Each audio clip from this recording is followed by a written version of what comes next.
And I wanted to write, but I didn't have anything to say. I'd never been anywhere, never done anything, didn't know much of anything.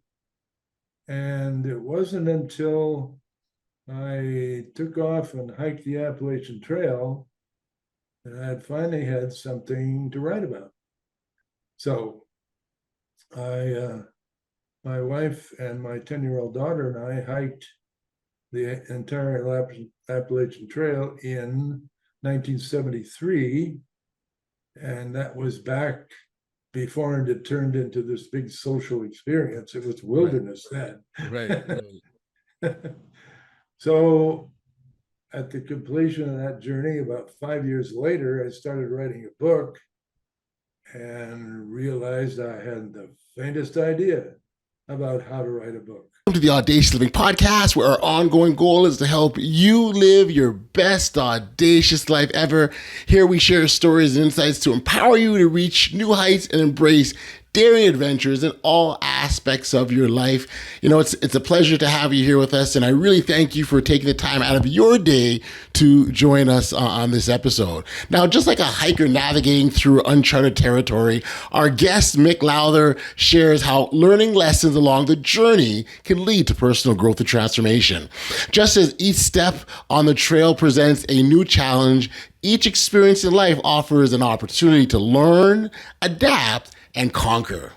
Mick is an accomplished author himself, a hiker, as I mentioned, and an adventurer who embarked on a life-changing hiking journey where that saw him go through the Appalachian Trail with his wife and at that time 10-year-old daughter. His passion for writing and sharing stories of his adventures has inspired many to embrace challenges and pursue their own dreams.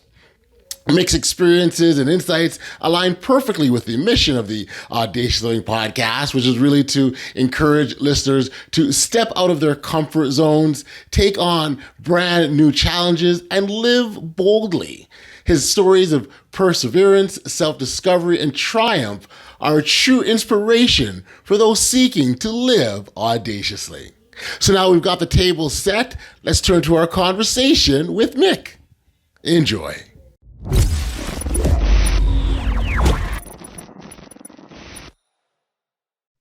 Hey, Mick, thank you for being here on the Audacious Living Podcast. Thanks for making the time like this. Thank you. You bet. Thank you very much for inviting me.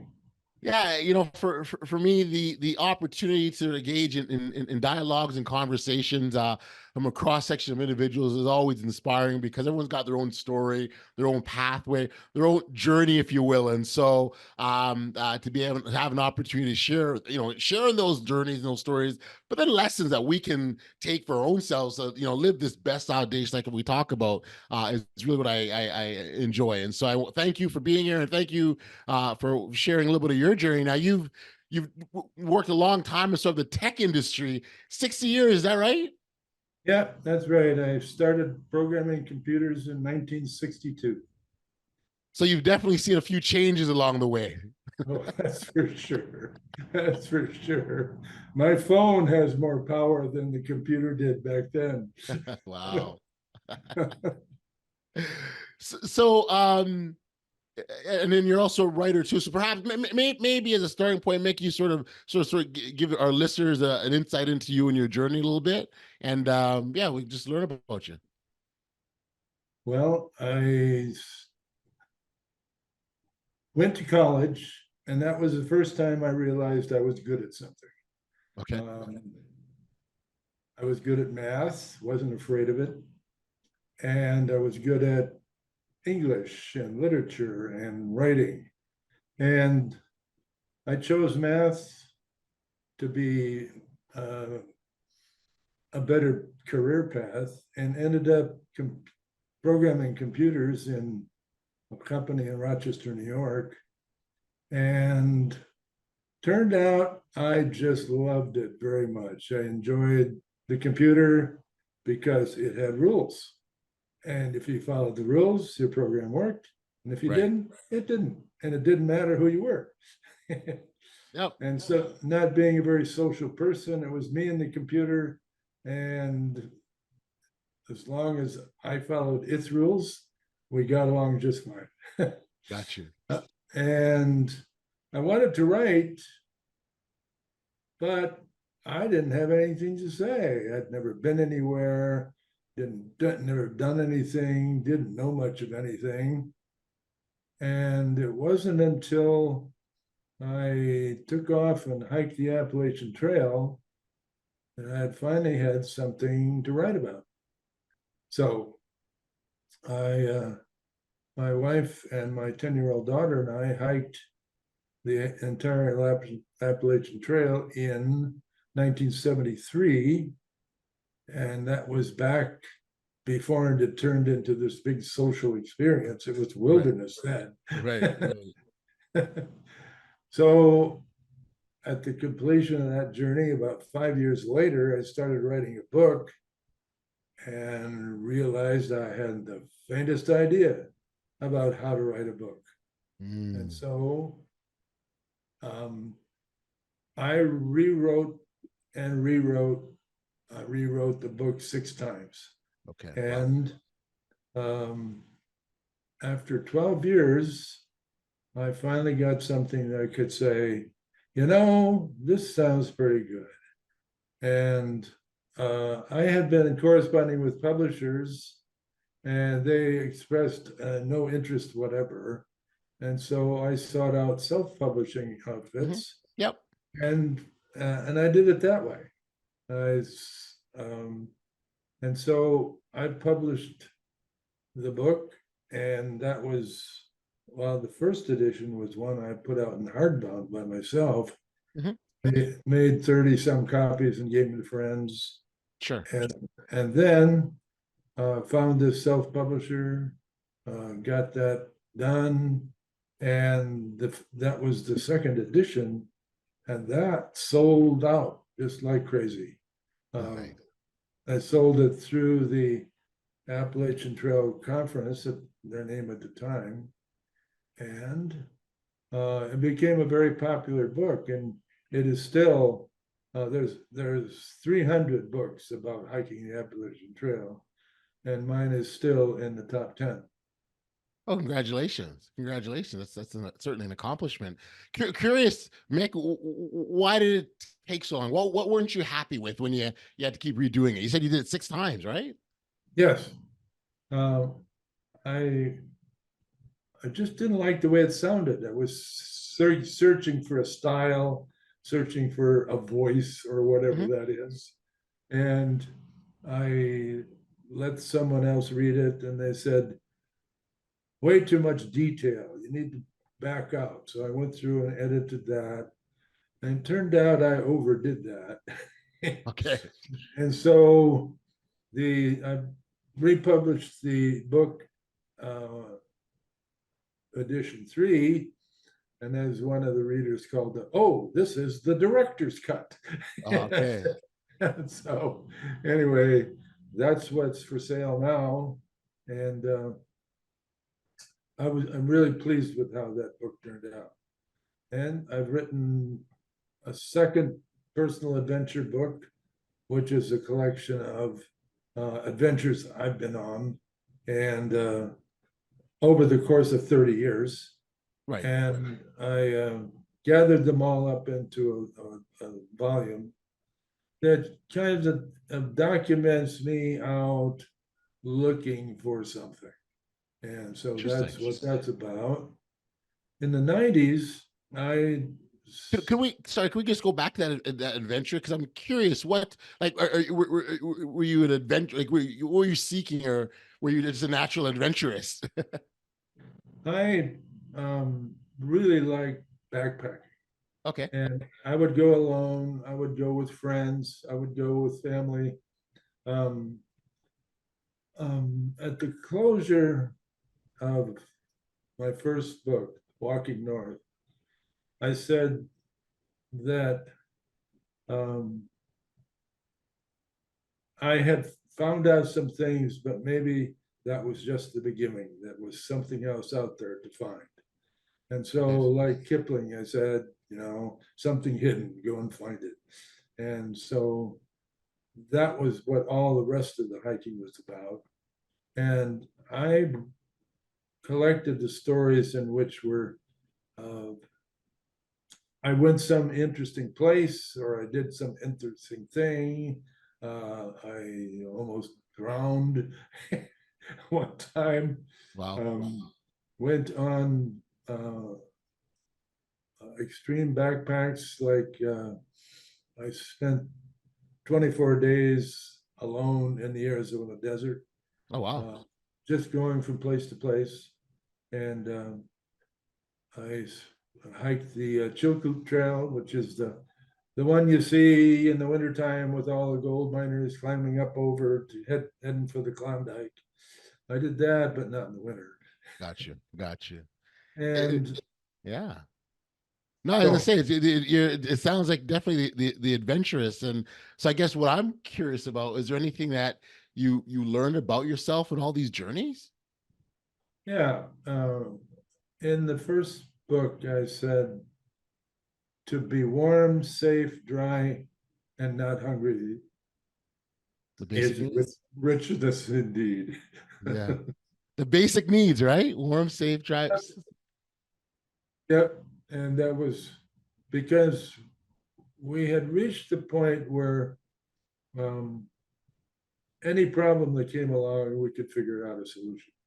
Um, we were out there by ourselves, Mhm. there's nobody coming to help you. Right. And so, if your pack strap breaks, you got to figure out some way to deal with that. And so we did that, and I felt very accomplished. My 10-year-old daughter was just a little kid tagging along Oh, wow.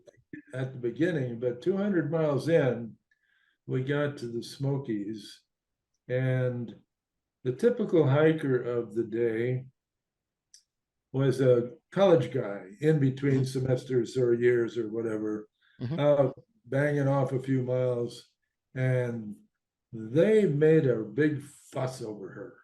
You Hmm. know, yay, Kira, 200 miles, good for you. She's a Right. real through hiker. So all of a sudden, she realized that she was going to Maine. She was the through hiker. She wasn't just kid tagging along No, mountaineer. that's no that well that certainly is an accomplishment. I'm curious, like it's one thing to, you know, go by yourself, but then you've got others, in this case, your 10-year-old daughter with you. Did that add to sort of the challenge, or what did that do for the dynamics of the hike? It was a great parenting experience. Because she really, she got off uh, missed 4 months of school, and that was a good deal. But she wasn't convinced that hiking mountains in the rain was a good thing to be doing with all that Mhm. rich free time. So anyway, finally she figured it out. She said, "I'm a through hiker. I'm going to Maine," and so we did that. Amazing. So we hiked 2,100 miles in 214 days. Oh my goodness. And at the end of it, I felt very accomplished. Um, my wife was a photographer, um, wasn't convinced that the destination was more important than the journey. And it Mm. turned me a long time to learn that lesson. But Uh, by the end of it, I did. That right, the right, journey was it, and right. so we got to And Mick, enjoy it. sorry to cut you. That's a really important lesson. Like, you know, oftentimes it's like, I've got to get, we're thinking, I've got to get this place, I've got to get there. And Yeah. along the way, so for example, you talked about having to solve problems, right? And being a problem solver. That adds to you, that builds your character. Well, certainly we did solve problems, and um, the next biggest problem was how to write about it. True, true. No, no, no. Yeah, I get that. What other things did you learn about yourself on that journey? um, that I was up to it. Mm. there's a lot of people that didn't make it. 1 out of 5 makes it. Oh, And so, um, so we overcame our internal differences and established a pace and established the destinations for the day and the week and the month, and we stuck to that and worked together. So the working together was the big deal. gotcha. Um, so anyway, it was the single most difficult thing I've ever done in my life is hike the trail and Mhm. write a book about it and get it published. In I that did that. order. Yeah, and I did that. So That's um, amazing. Well, it's did you ever run into instances where there's a fear of the unknown? Like there's a part of hiking where, yes, so we've got a map and we generally know what direction we're going into, but there's still this unknown element that exists. Was there any sort of concerns or fear around that for you? yeah. There was times when the trail is all blazed, so you can always see the next direction, except where it's been lumbered off and there's no blazes. Mm. Um, so it's always pretty clear about where to go, Hmm. except when it isn't. Right. And but after that first few hundred miles, we got a feeling, or at least I did, got a feeling of where the trail would go. Okay. Look at the terrain, look at the surroundings. Where would a trail be through this?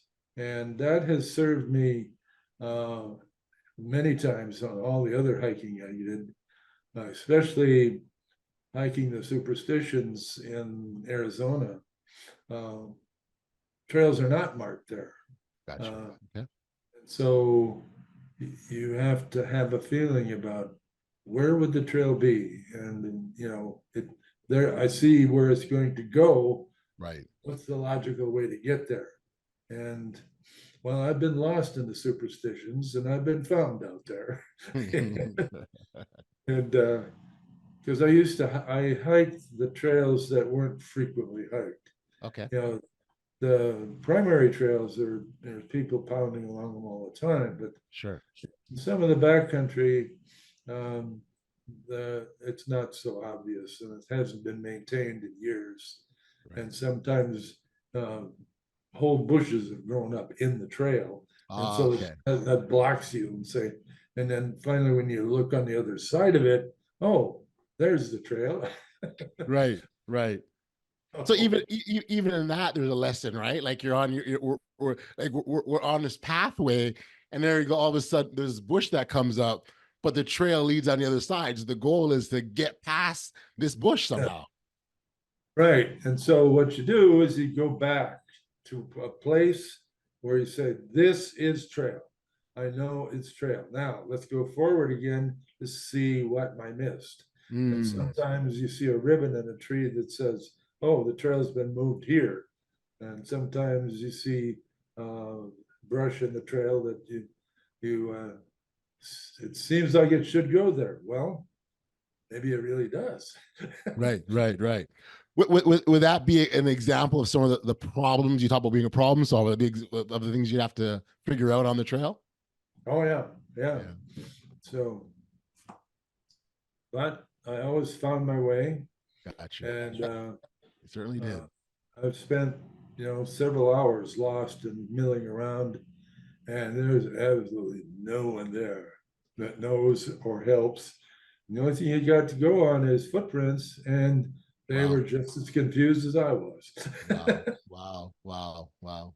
Oh my goodness. The I'm curious the sense of, or what you were sensed or felt when you got to the end of the trail. Like what was that feeling for you? um, well, for the Appalachian Trail, there's whole groups of people that hike as a family. Hmm. And when they are done, they go home and their family all dissipates and they get this post-trail sadness because all their friends are gone. Mm. Well, we didn't have that because it wasn't a big social experience back in 1973. It was a lot of individual people. Um, there was only 100 people on the trail. Now there's 2 or 3 thousand. And Gotcha. so there's all these friendships being formed. And that's the big thing for them, but it wasn't for me. And so we were just fine. We didn't have any sadness. It was over. In fact, we started in snow and ended in snow, and that was the time to say, I think we're done here. I'm good. I'm good. I like that. Knowing when to fold them, right? Yeah, that's right. We finished the whole trail, and we were all the indications were there. Like this is your time to leave because you've done it. So we went home and off to other things to do. Mick, I gotta ask because I could just imagine what this did from a bonding standpoint for your family. I mean, your daughter has these wonderful memories at the age of 10. Can you sort of describe what that meant for your family, that experience? Well, I was just reading the epilogue to my third edition this morning, Hmm. and I interviewed her for the third um, edition of the book, and she Hmm. said what she remembered most Okay. was being part of making family decisions. Wow. And she said, you guys would know where you're supposed to get and figure out where, but you always ask my opinion, you know? Um, like, we never quit the trail because there was never a point when all three of us wanted to at the same time. Right, right, right. The closest we got was, I'm tired of this. I want to go. And like my wife said, and Kira would say, well, let's go to a motel and think it over. And so, um, but she said the other lesson she learned was to make decisions without all the information, to take Mm, the best of information that you could gather and um, go, make a judgment and go forth with that rather than dithering around saying, well, I don't know, well, this is going to be, oh, that is going to be, let's just go find out. right, And right. so those were lasting lessons for her. Oh, absolutely. And again, I just go back to the memories that are created through those types of experiences. Like when you can sort of create unique memories for children at a young age that just stay with them. Uh, And the lesson of being, I mean, to even that sense of empowerment of being part of a decision making process for a young yeah, child, that's a big deal. Like well, yeah, she was 10, that turned 11. yeah, And so, well, to know that at a 10 or 11-year-old, you have a voice, like what you say matters. Like that's a yeah, big deal. yeah, right. And then even how that carries, you've carried that forward in your life. Because now, right, as a 10, 11-year-old, you're thinking, yeah, I have a voice because here's one instance that I used it. And that just helps set up for success moving forward, I think. Well, she's in her 60s now. Mhm. And, How did it go? uh, How did it go? How did it turn out for her?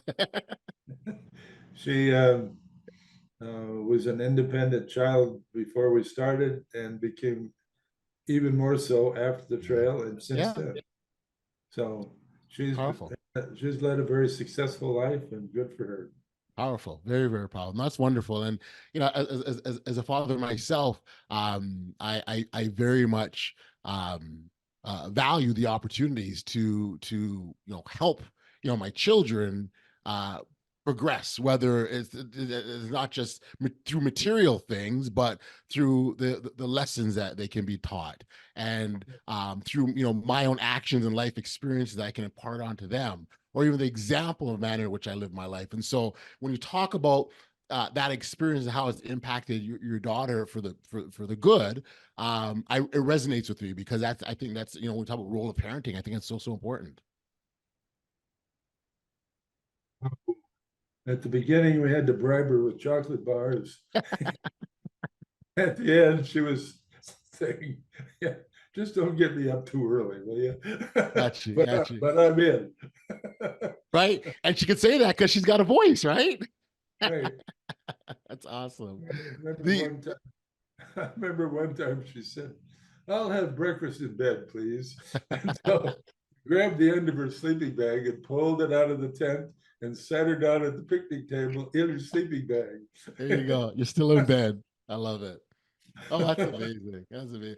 The other part of an adventure such as yours is, look, when you go into a new experience, there's all, that there's a little bit of uncertainty because you don't know, and you wonder. But then when you do it and you achieve it, and you're like, oh, I can do another one. Or so, and I just said, you keep building on what you've done. So it's so important to take that. And again, why it fits for this podcast, we always talk about being audacious and take that first audacious step. Well, you definitely done that, and it sets you up for all sorts of adventures after that. So Amazing, amazing.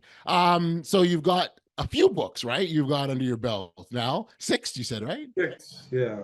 Man. I wrote in the '90s. I wrote children's books, Yep. which I classified as my $50,000 failed experiment, uh, because I had this cast of animal characters, and they all could talk, and they would all go on adventures together Yep. and problem solve, and they never bickered or fought or disrespected each other or tried to sabotage each other. Um, it wasn't like, the Goonies. Yeah. um, and the characteristic of all my books that there's no violence, there's no foul language, there's no people recovering from disabilities, no superheroes. We're just people out here um, trying to get through the day, solve problems, and figure out where to go next and what to Mm-hmm. do. Mm-hmm. And the animals I wrote about were doing the same thing. And Mm. well, that didn't prove to be very popular, um, because apparently people want violence. They want some monstrous thing being pursued or pursuing you, and well, I didn't write about that, and I didn't want to. And so anyway, um, I ended up with 100 cases of books in my garage sitting on pallets. And what I did with them is I packed them up and mailed them to children's hospitals in all 50 states. Oh, wow. And that freed up my garage. I can see that. In any case, um, like I spent $50,000 on that, and I'm not sorry about it. I don't miss the money. I still Right. got some of the books, and so there it goes. Yeah. Well, and there's a part of this too, Mick, where you've undoubtedly had an impact through your books, whoever the end user, and sometimes we'll do things and not know the end result, so we don't know exactly how we've made a difference for others, but undoubtedly we have through our actions. And so Yeah. I don't doubt that for a moment. I don't doubt for a moment at all. So For anyway, sure.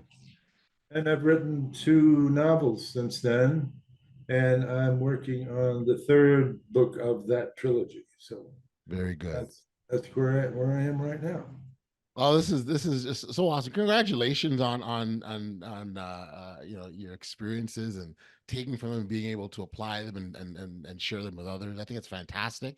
I appreciate you taking the time to be here and talk about your journeys, and I very much appreciate your hiking stories. There's so much wonderful lessons to take from that. So thank you. For our listeners that wanted to connect with you or pick up a copy of your book, what was it? Where can we send them? Go to my website, which is micklowther.com. And it talks about all my books, and it will send you to Amazon or BookBaby, which is the publisher, or to my eBay store where all my books are for sale, including some of the vintage copies. There we go. There we The go. last surviving hardbound copy is here for sale if you want to pay $850 for it.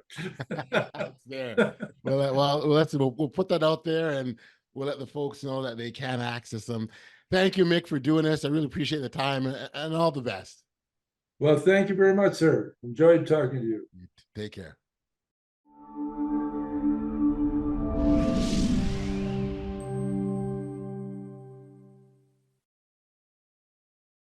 Back we are here on the podcast now from Mick's journey on the Appalachian Trail. We learned that success comes from overcoming internal obstacles, working together as a team, and making decisions with confidence. His story reinforces the importance of resilience, adaptability, and embracing the unknown with courage and determination. We invite you to connect with Mick directly through his website, and you'll see it there. It will definitely be in the show notes below, and that's a place where you can also explore his books. He's got many of them that he talked about in our conversation. You can learn more about his adventures and find inspiration for your own audacious pursuits. Certainly, again, I encourage you to have a look there and connect with him. Thank you for tuning in to another edition of the Audacious Living Podcast. If you enjoyed today's episode with Mick, I would say thank you for being here, and I encourage you to like, follow, subscribe, and share with as many people as possible. This is how we grow this platform and allow us to inspire others to live their best lives. Stay audacious, and remember, the journey to greatness begins with a single audacious step. Until next time, stay safe, be kind, show love to one another, and be audacious. You've been listening to the Audacious Living Podcast, hosted by Audley Stevenson. If you enjoyed what you heard, be sure to like, subscribe, and share. Until next time, be audacious.